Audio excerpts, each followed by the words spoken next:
Да. Ну, я, допустим, знаю, как был в Таджикистане.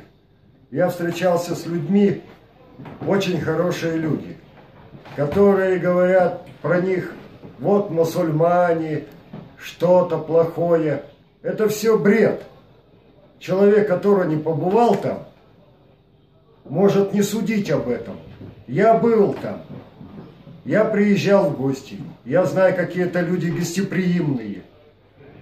Они, ну как сказать, они, допустим, приглашают все в гости.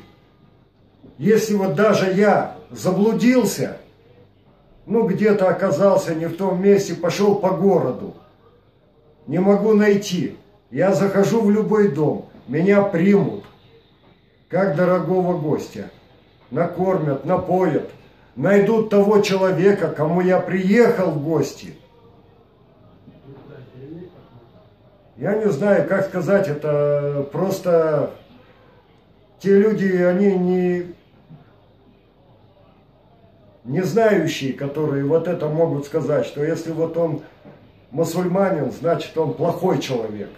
Вот он голову режет, или как это в Чечне. Да нет, все мы такие же люди, как я, как они. У нас одна кровь. И все мы хотим жить мирно, дружно. Я не знаю, что еще говорить.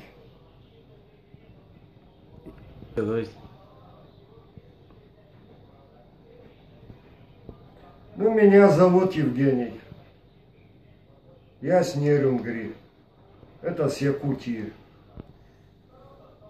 А ездил я туда по приглашению. Пригласили меня просто ребята, сказали отдохнуть. Я не побоялся ничего, я поехал. И я в этом... Короче, ну что я могу еще сказать? Многое хорошего я могу сказать о Таджикистане. Их достопримечательность. Вот даже интересно взять. У нас в России идет вандализм. Рушат памятники Ленину. Там же в Таджикистане. Они как стояли, они так стоят. Они и будут стоять веками.